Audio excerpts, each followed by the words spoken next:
Tuloy pa rin ang digmaan sa Rusya at tama ang pagkakasulat ko niyan. Pupunta tayo sa kakaibang mapa mamaya, pero kailangan ko munang sabihin ang pinaka-importanteng punto ngayon. Ang digmaan ay mabilis na nagiging hindi na kayang tiisin ng karaniwang mga Ruso at ito ay dahil sa mga maagang desisyon ng pagpapataw ng parusa ng kanluran na ngayon ay tunay ng nararamdaman sa Moscow. Oo, na yun ay isang kapanapanabik na pagtalakay sa pagsasama ng MILFs at mga pulisya ng reinsurance at ipinagmamalaki kung ako tiyak ang unang tao na nagdugtong ng dalawang bagay na yan sa kasaysayan ng sangkatauhan. Susubukan din nating alamin kung bakit hindi rin kumikilos ang Kremlin tungkol dito. Pero isantabi muna ang personal kong laro sa mga salita, ang tinutukoy kong pangunahing kampanya ay ang pag-atake ng Ukraine sa mga distribution center ng wild berries. At grabe, ang Amazon ng Russia ay nasisira ng mas mabilis pa kaysa sa totoong Amazon rainforest. Narito ang mapa ng internasyonal na kinikilalang Russia kasama ang lahat ng lugar na nawasak, sinunog o naging delikado. Mapapansin mong mas siksik ang mga ito sa paligid ng Moscow dahil sa malinaw na dahilan. Mayroon akong isa na wala sa mapa dahil nangyari ito sa Crimea. Kahit nasa kanlurang ikatlong bahagi pa rin sila ng bansa, nagsisimula na silang lumipat silangan. Ngayong umaga, maaari mong idagdag ang ulat ng tatlo pa sa Volgograd Tatarstan at pangalawang beses sa kabilang bahagi ng Kerch Strait. Mukhang tinamaan ng Ukraine ang distribution center ng Ozon, pangunahing karibal ng wild berries, na posibleng nadamay lang dahil malapit sa pasilidad ng wild berries. Umabot na sa puntong ang Firepoint, kilalang gumawa ng Flamingo cruise missile, ay tila naglalaro na lang ng wild berries bingo sa social media kahit mga drone nila ang responsable sa mga pag-atakeng ito.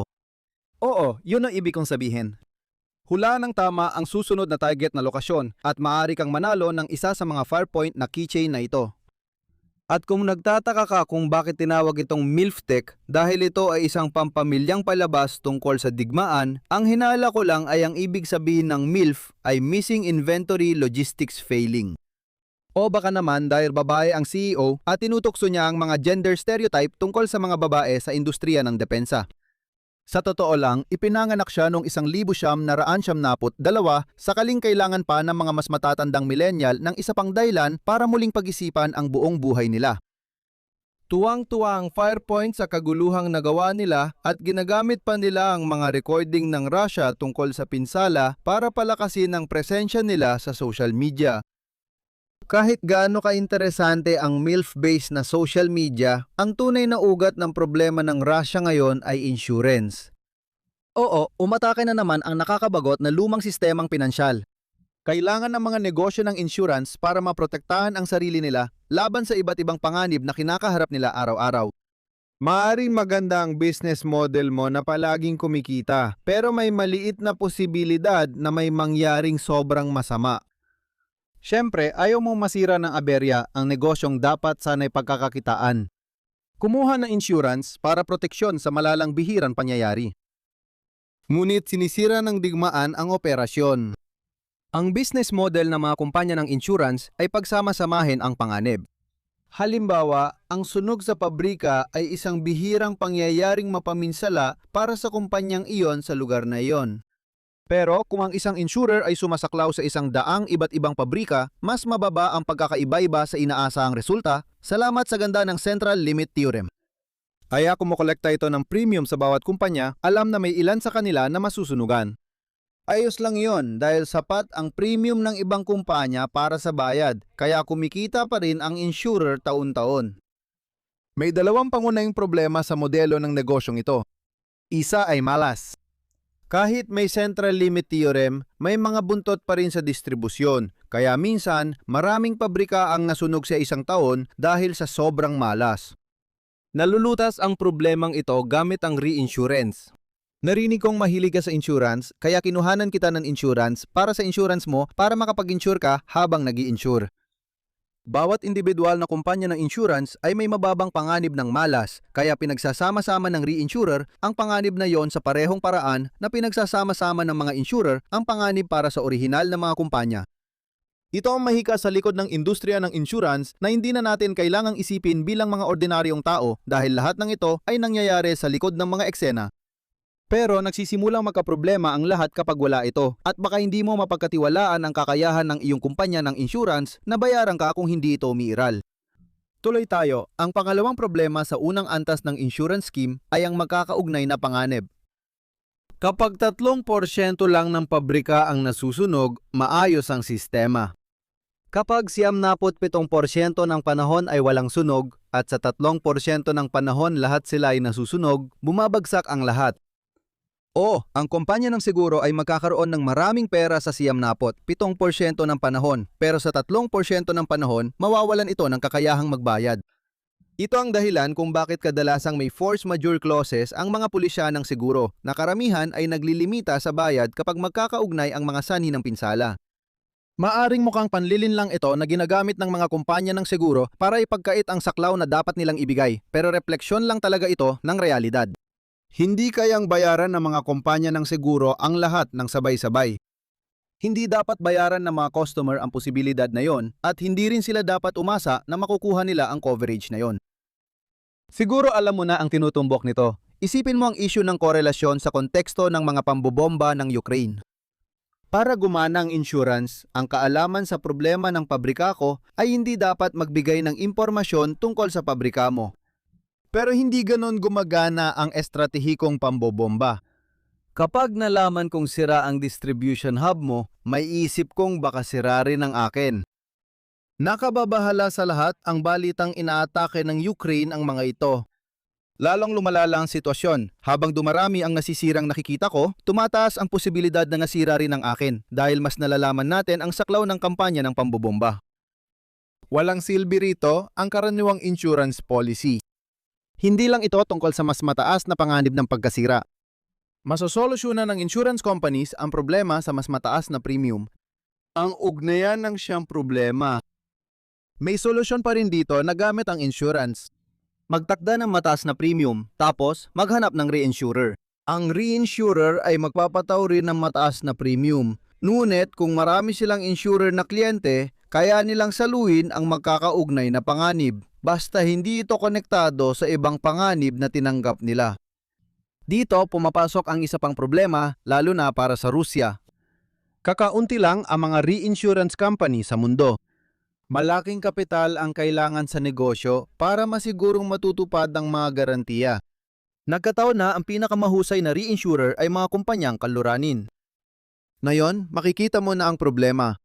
Nagsimulang lumipat ang mga kumpanyang Ruso sa insurance ng Rusya matapos ang pag-aneksa ng Crimea noong 2014 at halos biglang lumipat sa mga lokal na kumpanya pagkatapos ng pagsalakay noong 2022.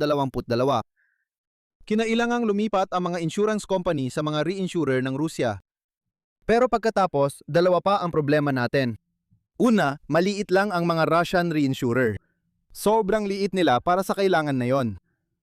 Pangalawa, dito nagiging magulo dahil may reinsurance din ang mga reinsurer na tinatawag na retrocession. Tama yan, kumuha ako ng insurance para sa insurance mo, para makapag-insure ka habang nag-i-insure ka habang nag-i-insure ka. Pinakamalaking panganib ang hawak na nagbibigay ng retrocession, kaya dapat mas malaki pa sila at bawasan ang panganib sa pamamagitan ng pagpapalawak ng saklaw hanggat maaari. Halos walang ugnayan ang bagyo sa Florida at lindol sa Taiwan, kaya maaari pa rin silang maging panatag. Kapag kaya mo nang pagsamahin ang impormasyong ito at laging nauuna sa akin, siguro nakikita mo na ang problema rito. Hindi makakuha ng retrocession ang mga Russian reinsurers dahil kailangan nito ng access sa global market. Natitira na lang ang insurer of last resort, ang estado ng Russia. Sa ngayon, puro pakikiramay at panalangin lang ang naririnig ng mga negosyong Ruso mula sa gobyerno. Sa mga natural na sakuna, madalas nagiging de facto na kumpanya ng seguro ang gobyerno kapag ayaw ng mga negosyo humawak ng sitwasyon. Epektibo nilang pinapasa ang gastos ng masamang resulta sa buong bansa. Sa kaso ng Rusya, ito ay magiging angkop lamang. 4 na taon na ang nakalipas na ipag-utos ng Kremlin ang malawakang digmaan sa Ukraine. Kaya nang bumalik ang digmaan na yon sa Rusya, ang buong estado ay dapat managot sa pinsala. Hindi dapat pribadong kumpanya ang magdala ng pasanin ng digmaan. Pero hindi ganon mag-isip ang Kremlin. Ang kakulangan ng konkretong tulong bukod sa mga pangako ng pautang at bawas buwis ay nagpapatanong kung ano ang iniisip ng Kremlin dahil ang mga Rusong nasa e-commerce ang sumasalo sa gastusin ng digmaan. Ang pinakamainam kong hula para ipaliwanag ang kakulangan ng aksyon ay kombinasyon ng dalawang bagay. Una, hindi ito kayang pondohan ng Kremlin. Tinatayang 8% ng GDP ang saklaw ng e-commerce kabilang ang epekto sa third-party seller kapag may nasirang wild berries at iba pa. At hindi pa kasama rito ang ibang sektor gaya ng mga grocery na planong paliitin ng mga distribution center para maiwasan ang problemang ito. Hindi sapat ang likwididad ng Kremlin para bayaran ang malaking pinsala. Hindi, maliban kung magpiprint sila ng sobra-sobrang pera na alam ng mga ekonomistang Ruso na masama sa maraming dahilan. Tandaan, kulang sa pera ang Kremlin na yon dahil sa nawalang kita mula sa mga kita nito sa mga refinery.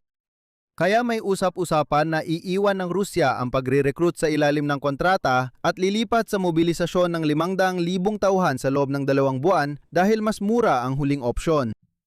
Ang natitirang likwidong pera ng Rusya ay nakaimbak na lang sa vault bilang proteksyon laban sa problema ng pagkalat ng krisis na pwedeng humantong sa sistemikong pang-anib sa buong sistemang pinansyal ng Rusya. Huling napag-usapan natin ang wild berries at napagkasunduang walang malinaw na problema ang kumpanya based sa pampublikong impormasyon. Sa kabilang banda, makakatulog ng mahimbing ang Kremlin na yung gabi. Masaya na naipasa na naman nila ang panibagong gasto sa digmaan sa isang walang kamalay-malay na biktima. Sa likod ng mga pader ng kuta, makakatulog pa rin ang mga gumagawa ng patakaran hanggat di nagmamartsa sa kalsada ang mga galit na Ruso. Kaya ano ang mga pangunahing aral natin para sa araw na ito?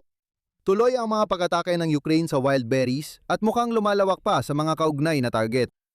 Hindi kayang solusyonan ng mga kumpanya ng siguro sa Russia ang problema dahil sa laki nito at sa mga parusa ng kanluran.